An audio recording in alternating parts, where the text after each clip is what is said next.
जय हिंद दोस्तों, मैं तरुणेन सिंह आप सभी का स्वागत वेदांत एकेडमी के यूट्यूब चैनल में करता हूं।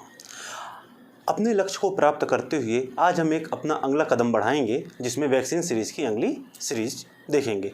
आज का पहला प्रश्न है, किस भारतीय शहर में ताजमहल स्थित है? किस भारतीय शहर में ताजमहल स्थित है? तो दोस्तों, हम सभी को मालूम है आगरा। कहाँ? यूपी के आगरा शहर में ताजमहल स्थित है। इसके बारे में अगर देखें तो ताजमहल का निर्माण किसने कराया था? तो ताजमहल का निर्माण मुगल शासक शाहजहां द्वारा कराया गया था। वहीं आगरा के बारे में बात करते हैं तो आगरा शहर यूपी का एक प्रमुख शहर माना जाता है, जिसकी स्थापना 1504 में कब? 1504 में सिकंदर लोदी द्वारा की गई थी। कब की गई थी दोस्तों? याद रखिएगा, आगरा की स्थापना 1504 में सिकंदर लोदी के द्वारा की गई थी। वहीं ताजमहल प्रेम का एक प्रतीक माना जाता है, जिसकी स्थापना शाहजहां ने की थी। और अगर बात करते हैं तो ताजमहल को 1983 में 1983 में यूनेस्को की विश्व धरोहर सूची में भी शामिल किया गया है। दोस्तों याद रखिएगा, यूनेस्को की विश्व धरोहर सूची में सबसे पहली जो इमारत थी वो आगरा का किला था, और दूसरी क्या थी? अपनी ताजमहल को शामिल किया गया था। कब? और सन दोनों का सेम है, 1983 में ही शामिल किया गया था। ठीक है दोस्तों, ताजमहल कहाँ स्थित है? आगरा में स्थित है। क्लियर? चलिए अगले प्रश्न की ओर आगे बढ़ते हैं।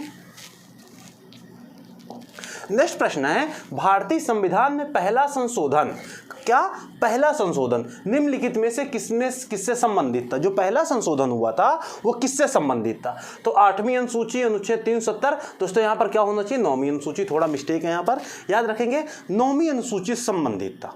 जो पहला संशोधन हुआ था, संविधान संशोधन, वो कब हुआ था दोस्तों? तो याद रखेंगे 1951 में, 1951 में संविधान का पहला संशोधन हुआ।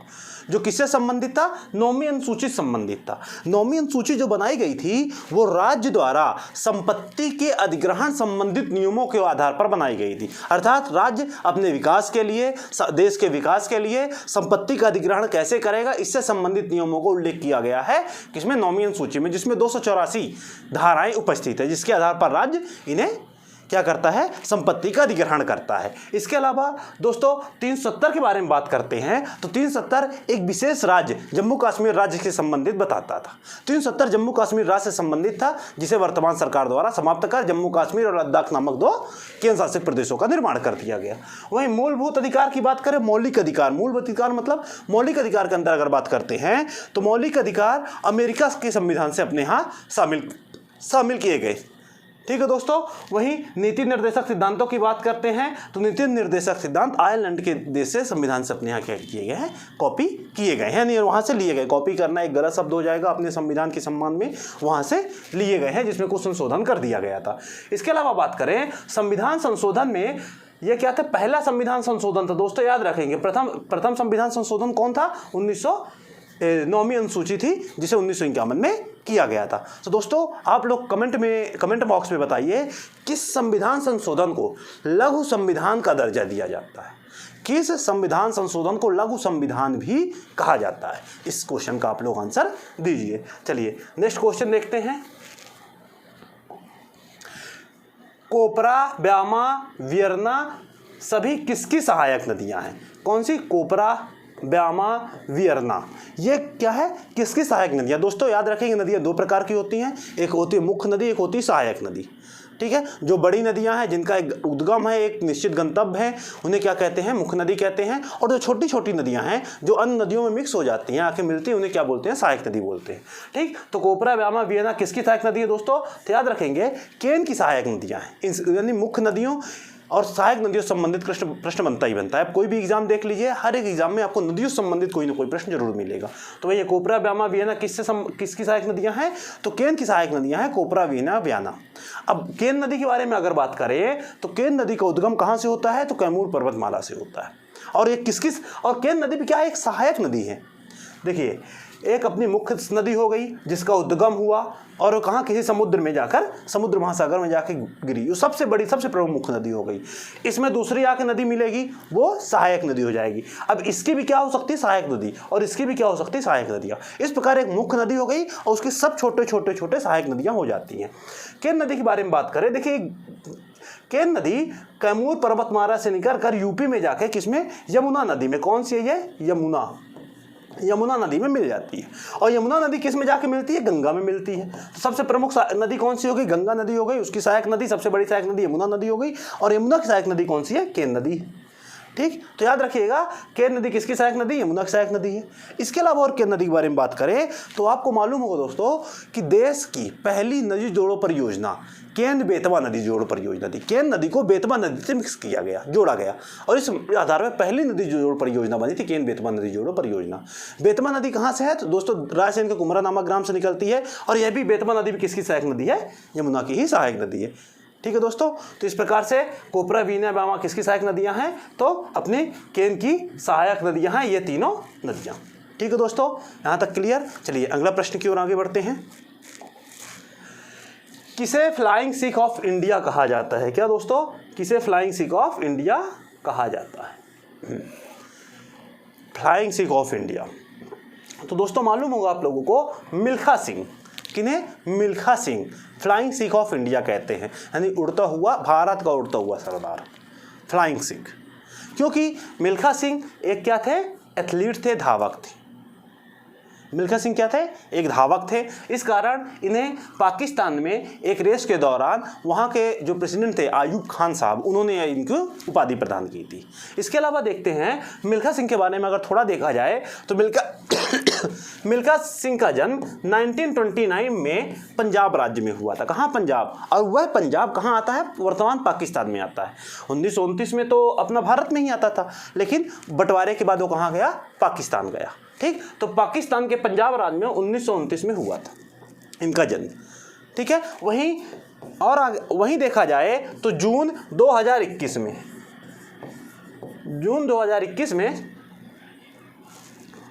इनका क्या हुआ? इनकी मृत्यु हो गई। कैसे मृत्यु हुई? कोविड के कारण मृत्यु हुई। जो महामारी हमारे यहाँ आई कोविड, उसके कारण इनकी मृत्यु हुई। कुछ समय पहले इनकी वाइफ की मृत्यु भी कोविड के कारण हुई थी, वहीं तत्पश्चात इनकी भी मृत्यु कोविड के कारण हो गई। तो इनका जन्म कब हुआ था? 1929 में हुआ था, पंजाब राज्य, पाकिस्तान वाले में, ठीक, भारत वाले में नहीं। और मृत्यु जून कब हुई? 1929 में इनकी क्या हुई दोस्तों? मृत्यु हो गई। अब इनके बारे में और देखते हैं तो 1959 में, दोस्तों याद रखेंगे 1959 में इन्हें पद्मश्री पुरस्कार दिया गया था। क्या दिया गया था दोस्तों? 1959 में इन्हें पद्मश्री पुरस्कार से सम्मानित किया गया था। अब इनके उपलब्धियों के बारे में बात कर लेते हैं। इनकी उपलब्धियां कैसी थी, कौन कौन सी थी दोस्तों? आपको बताना, आप सभी को मालूम होगा कि जब 1954 में एशियन गेम हुए, क्या 1954 में जब एशियन गेम हुए तब यहाँ पर 1958 है दोस्तों। 1958 में जब एशियन गेम हुए तब मिल्खा सिंह ने 400 मीटर दौड़ और 200 मीटर दौड़ दोनों में ही गोल्ड मेडल प्राप्त किया था। कौन सा? गोल्ड मेडल प्राप्त किया था। और ऐसा करने वाले वो भारत के पहले एथलीट बने थे जिन्होंने एशियन में एथलेटिक में गोल्ड मेडल प्राप्त किया था। ठीक, 400 मीटर और 200 मीटर में। वहीं जब 1962, 4 साल बाद दोस्तों, कितने बाद? 4 साल बाद, 4 ईयर लेटर, जब 1962 में फिर से एशियन गेम हुए तब इन्होंने 400 मीटर और 4x100 रिले दौड़ में क्या हुआ? फिर से गोल्ड प्राप्त किया, फिर से गोल्ड मेडल इन्होंने जीता था। इस प्रकार एशियन गेम में इन्होंने जीता। इसके अलावा बहुत सारे उपलब्धियां इनको थी जिनमें इन्होंने विजय प्राप्त की थी। किसमें? रेस में हमेशा प्रथम स्थान पर रहे। ठीक है दोस्तों, तो याद रखिएगा Milkha Singh flying Sikh of India किसे कहा जाता है? मिल्खा सिंह कहा जाता है। यानी कि इनके उपनामों से प्रश्न जरूर पूछे जाते हैं। ठीक, किसी न किसी के बारे में उपनाम जरूर पूछा जाता है खिलाड़ियों के, आप लोग जरूर याद रखिएगा। ठीक है, जैसे और आगे बात करें तो इन्हीं के पुत्र हैं जीव मिल्खा सिंह। क्या नाम है दोस्तों? जीव मिल्खा सिंह। यहाँ पर याद रखिएगा मिल्खा सिंह हैं, इनके पुत्र हैं जीव मिल्खा सिंह, जो गोल्फ खेलते हैं। गोल्फ के एक अच्छे खासे प्लेयर है, बहुत अच्छा अपने देश का नाम रोशन कर रहे हैं वो भी। तो याद रखिएगा जीव मिल्खा सिंह किससे खेलते हैं? गोल्फ खेलते हैं। और इनके पिताजी मिल्खा सिंह क्या थे? एक एथलेटिक्स थे। ठीक है दोस्तों, चलिए अगले प्रश्न की ओर आगे बढ़ते हैं। अगला प्रश्न है भारत के लौह पुरुष के नाम से किसे जाना जाता है, किन्हें जाना जाता है? दोस्तों आप सभी को मालूम होगा भारत के पहले उप प्रधानमंत्री एवं पहले गृह मंत्री सरदार वल्लभ भाई पटेल जी को भारत का लौह पुरुष कहा जाता है। इनको लौह पुरुष कहने का कारण इनकी दृढ़ निश्चय एवं बुद्धिमत्ता थी। इनका दृढ़ निश्चय होता था, हमेशा अपने निर्णय पर, अपने काम पर डटे रहते थे। इनका निश्चय हमेशा दृढ़ रहा है, इसका इन्हें लौह पुरुष कहा गया है। ठीक, और किन्हें कहा जाता था? सरदार वल्लभ भाई पटेल को कहा जाता था। दोस्तों बात करें तो 31 अक्टूबर 1875 में इनका क्या हुआ था? जन्म हुआ था। कब? 31 अक्टूबर 1875, 31 अक्टूबर 1875 को जन्म हुआ। इस कारण 31 अक्टूबर को एकता दिवस के रूप में भी मनाया जाता है, क्योंकि सरदार वल्लभ भाई पटेल ही थे जिन्होंने जब देश आज़ाद हुआ, जो अपनी रियासतें थी, जो बिखरी हुई रियासतें थी, इन सबको एकीकरण करने का काम किया था। इसी कारण इनके जन्म दिवस 31 अक्टूबर को एकता दिवस के रूप में मनाया जाता है दोस्तों। इसके अलावा और बात करते हैं तो इनकी एक प्रतिमा बनाई गई है 182 मीटर लगभग लंबी, 182 मीटर लंबी इनकी क्या एक प्रतिमा बनाई गई है। कहाँ? तो नर्मदा के केवड़िया जिले में बनाई गई है, जो विश्व की सबसे ऊंची प्रतिमा है, जो विश्व की क्या है? सबसे ऊंची प्रतिमा है। इसके साथ साथ दोस्तों सरदार शब्द क्या था? वल्लभ भाई पटेल जी की एक उपाधि थी। अब दोस्तों आप लोग ये बताइए कमेंट बॉक्स में, सरदार शब्द उपाधि किसने दी थी? ठीक है, किनके माध्यम से इन्हें सरदार शब्द की उपाधि प्राप्त हुई थी? चलिए दोस्तों अगला प्रश्न देखते हैं। अगला प्रश्न है, नालंदा विश्वविद्यालय के कुलपति कौन है? अब देखिए, ये मैं हमेशा हर एक लेक्चर में आप लोग को एक बात जरूर सजेस्ट करता हूँ, आप लोग करंट के समसामयिकी के प्रश्न और उनसे संबंधित नियुक्तियाँ जरूर पढ़ते रहें। क्या करते हैं दोस्तों? इनकी नियुक्तियां जरूर पढ़ते रहें, क्योंकि नियुक्तियों से एक प्रश्न आता ही आता है। वो तत्कालीन समय में था। नालंदा विश्वविद्यालय के कुलपति उस समय कौन थे? तो दोस्तों तत्कालीन समय में, उस समय में विजय भाटकर क्या थे? नालंदा विश्वविद्यालय के कुलपति थे। लेकिन वर्तमान में देखा जाए तो वर्तमान में कौन कुलपति हैं? केसी सिन्हा साहब। कौन? केसी सिन्हा साहब क्या हैं? वर्तमान में क्या हैं? कुलपति हैं। कहाँ के? नालंदा विश्वविद्यालय के। नालंदा विश्वविद्यालय की बात करें तो नालंदा विश्वविद्यालय बहुत प्राचीन विश्वविद्यालय है। इसकी स्थापना गुप्त साम्राज्य के राजा कुमारगुप्त प्रथम द्वारा की गई थी। किसके द्वारा की गई थी? कुमारगुप्त प्रथम द्वारा की गई थी। इसके अलावा बात करें तो नालंदा विश्वविद्यालय उस समय बौद्ध धर्म की शिक्षा का प्रमुख केंद्र था, जिसमें हीनयान महायान दोनों को ही शिक्षा का विस्तार निरंतर किया जाता रहा है। ठीक, तो याद रखेंगे दोस्तों नालंदा विश्वविद्यालय के बारे में, स्थापना किसने की थी? कुमारगुप्त प्रथम द्वारा की गई थी। ठीक है दोस्तों, चलिए अगला प्रश्न देखते हैं। अगला प्रश्न दोस्तों, लोकसभा में सर्वाधिक सेवा में रहने वाले अध्यक्ष कौन थे? लोकसभा, हमारे संसद का एक प्रमुख भाग लोकसभा, जो जनता की सभा कहलाती है, आम जनता की सभा कहलाती है लोकसभा, जिसे द्वितीय सदन भी कहा जाता है। ठीक है, क्या है? लोकसभा में सर्वाधिक सेवा में रहने वाले अध्यक्ष कौन थे? तो लोकसभा में सर्वाधिक सेवा में रहने वाले अध्यक्ष कौन से? बलराम झाकड़ जी। बलराम झाकड़ जी क्या थे? लोकसभा में सर्वाधिक समय पर रहने वाले अध्यक्ष। इनका संबंध किस राज्य से है दोस्तों? तो याद रखिएगा, इनका संबंध पंजाब राज्य से है। कहाँ से? पंजाब राज्य से इनका संबंध है। ये बलराम झाकड़ जी 7वीं व 8वीं लोकसभा के अध्यक्ष रहे। इस प्रकार 2 लोकसभाओं के अध्यक्ष होने के साथ साथ सर्वाधिक समय तक लोकसभा अध्यक्ष रहने का कीर्तिमान भी इन्होंने प्राप्त किया था।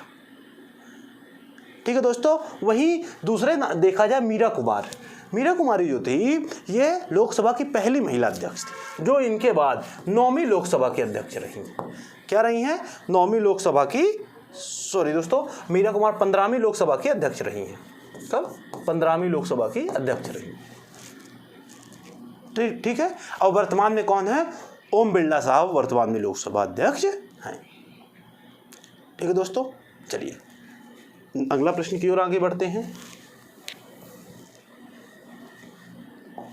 अगला प्रश्न, निम्नलिखित में कौन सी हिमालय प्रदेश की दूसरी राजधानी है? हिमालय प्रदेश की दूसरी राजधानी, तो दोस्तों धर्मशाला को हिमालय प्रदेश की दूसरी राजधानी के रूप में स्थापित किया गया। किसे? यहाँ पर देखेंगे दोस्तों, धर्मशाला को दूसरी राजधानी के रूप में स्थापित किया गया, जिसे शीतकालीन राजधानी बनाया गया। क्या? शीतकालीन राजधानी। वहीं इसके बारे में बात करें शिमला के बारे में, तो इसकी पहली राजधानी दोस्तों क्या थी? इसकी पहली राजधानी थी शिमला। अगर शिमला के बारे में बात करते हैं तो इसे 1864 में इसकी राजधानी बनाया गया था, लेकिन उस समय हिमाचल प्रदेश राज्य नहीं था, क्या था? पंजाब राज्य। तो पंजाब राज्य की राजधानी बनाई गई थी शिमला। लेकिन बाद में आज़ादी के बाद हिमाचल प्रदेश को राज्य बनाया गया। उसकी प्रथम राजधानी शिमला और द्वितीय राजधानी कौन सी बना गई है? धर्मशाला। वहीं उत्तराखंड की एक और नई राजधानी बनाई गई। उत्तराखंड की पहले राजधानी देहरादून थी, अब एक नई राजधानी गैरसैंण बना दी गई है। कौन सी राजधानी? गैरसैंण राजधानी। इसी प्रकार एक राज्य है जिसकी 3 राजधानियाँ हैं, तो आप कमेंट बॉक्स में बताइए दोस्तों कौन सा राज्य है जिसकी 3 राजधानियाँ। ठीक है, चलिए अगला प्रश्न देखते हैं। तो याद रखेंगे हिमाचल प्रदेश की राजधानी कौन सी? दूसरी धर्मशाला, पहली शिमला। चलिए दोस्तों अगला प्रश्न देखते हैं। मध्य प्रदेश का पहला जलाभिषेक अभियान कब प्रारंभ किया गया? क्या? मध्य प्रदेश का पहला जलाभिषेक अभियान। तो दोस्तों याद रखेगा, मध्य प्रदेश का जो पहला जलाभिषेक अभियान किया गया था वो 2006 में प्रारंभ किया गया था। कब? 2006 में। दोस्तों ये जलाभिषेक अभियान के अंतर्गत नदियों की साफ सफाई करना, उनकी सुरक्षा करना, उनके आसपास पेड़ों का निर्माण करना ताकि उनमें मृदा क्षरण कम से कम हो सके, नदियों को स्वच्छ करने के साथ साथ उन्हें प्रदूषण मुक्त करना, साथ ही साथ उनमें जीवित नदी का दर्जा देने के लिए अग्रसर करना, इस प्रकार उनके धार्मिक महत्व को विस्तार करना, जल संरक्षण करना, संवर्धन करना, इस प्रकार के कार्यक्रमों को शामिल किया जाता है। और यह अभियान 2006 से मध्य प्रदेश में प्रारंभ किया गया है। ठीक, तो याद रखेंगे जलाभिषेक अभियान पहला कब किया गया था? तो याद रखेंगे 2006 में किया गया था। ठीक है दोस्तों, चलिए अगला प्रश्न देखते हैं। किस वर्ष को बांग्लादेश मुक्ति युद्ध भारत और पाकिस्तान के बीच लड़ा गया? अर्थात भारत और पाकिस्तान के बीच वह कौन सा युद्ध था जिसकी परिणति क्या प्राप्त हुई? बांग्लादेश नामक एक देश प्राप्त हुआ। ठीक, इसकी परिणति क्या रही? बांग्लादेश नामक एक देश। तो आप दोस्तों को मालूम होगा 1971 में यह युद्ध लड़ा गया था, जिसमें पाकिस्तान की बुरी तरीके से हार हुई थी और पूर्वी पाकिस्तान कहे जाने वाला, जो क्या कहलाता था? पहले पूर्वी पाकिस्तान कहलाता था, वह वर्तमान में बांग्लादेश के नाम से उद्भूत हुआ। ठीक है, तो दोस्तों और साथ ही साथ विशेष बात क्या है, यह जो 1971 में युद्ध लड़ा गया, यह दोस्तों 3 दिसंबर से 16 दिसंबर तक लड़ा गया था। मात्र 3 दिसंबर 16 दिसंबर 1971 तक ही लड़ा गया था, जो कि विश्व के सबसे लघुत्तम युद्धों में से एक माना जाता है, यानी सबसे छोटा युद्ध था। मात्र 13 दिनों के युद्ध में, कब कितने दिन में दोस्तों? 13 दिनों के युद्ध में युद्ध का निर्णय हो गया और बांग्लादेश नामक एक देश का निर्माण हुआ, जिसमें भारत देश का महत्वपूर्ण योगदान रहा। ठीक है दोस्तों, इस युद्ध में वहाँ के जो बंगाली लोग रहते थे और साथ ही वहाँ जो पाकिस्तान की विभिन्न जातियों के लोग रहते थे, उनके मध्य असमंजस स्थापित हो गया था। राज्य करने के कौन शासन करेगा, इससे संबंधित असमंजस स्थापित हुआ, जिससे अराजकता फैल गई और मुक्ति आंदोलन का विकास हुआ, जो इस युद्ध का प्रमुख रूप से चिंगारी का काम किया। और क्या हुआ? आगे युद्ध प्रारंभ हुआ और जिसमें भारत ने बांग्लादेश का बाकायदे साथ दिया और 1971 में बांग्लादेश नामक एक देश बना, जिसका पूर्व नाम क्या था? पूर्वी पाकिस्तान। ठीक है दोस्तों, अगला प्रश्न देखेंगे। तो याद रखेंगे 1971 में युद्ध लड़ा गया था। इससे संबंधित अभी हाल ही में एक मूवी भी आई है, आप लोग उसे जरूर देखें, उससे संबंधित कुछ जानकारी आपको मिल जाएगी। चलिए अगला प्रश्न देखते हैं। पूर्वोत्तर भारत की पहली भारतीय कृषि अनुसंधान संस्थान IARR की आधारशिला रखी गई है। पूर्वोत्तर भारत में पहली भारतीय कृषि अनुसंधान संस्थान खोली गई, वह कहाँ खोली गई है दोस्तों? तो याद रखेंगे गोगामुख में। कहाँ? गोगामुख असम में स्थित है। असम का एक क्षेत्र है गोगामुख। कहाँ किस राज्य में है? असम का एक क्षेत्र है, जहाँ पर पहली भारतीय कृषि अनुसंधान संस्थान खोली गई है संपूर्ण पूर्वोत्तर भारत के लिए, ताकि वहाँ कृषि संबंधित विकास किया जा सके, वहाँ कृषि संबंधित शिक्षा का विकास किया जा सके, कृषि का भी विकास किया जा सके। ठीक, इसके तहत वास्तव में मई 2017 में इसकी आधारशिला रखी गई थी। 155 करोड़ की लागत के आधार पर इसकी आधारशिला रखने का काम प्रारंभ किया गया था, जो अब पूरी हो चुकी है। क्लियर दोस्तों? तो याद रखेंगे पूर्वोत्तर कृषि अनुसंधान संस्थान कहाँ है? तो गोगामुख में है। चलिए अगला प्रश्न देखेंगे। अगला प्रश्न है, भारत के संविधान को संविधान सभा द्वारा किस वर्ष अपनाया गया? क्या? किस वर्ष अपनाया गया भारतीय संविधान को? तो दोस्तों मालूम होगा 1949 में 26 नवंबर 1949 को भारतीय संविधान को संविधान सभा द्वारा अपनाया गया। लेकिन दोस्तों कंफ्यूज नहीं होंगे, 26 जनवरी 1950 को इसे संपूर्ण देश में लागू किया गया। अपनाया 26 नवंबर 1949 को गया था। ठीक है, इस प्रकार 2 वर्ष 11 माह 18 दिन टोटल संविधान के निर्माण में समय लगा था, जिसमें 395 अनुच्छेद, 8 अनुसूचियां एवं 22 भाग थे। ठीक है, इस प्रकार 1949 में इसे अपनाया गया और वर्तमान में भी ये चल रहा है। चलिए अगला प्रश्न देखते हैं दोस्तों। भारत में आखिरी टेलीग्राफ कब भेजा गया?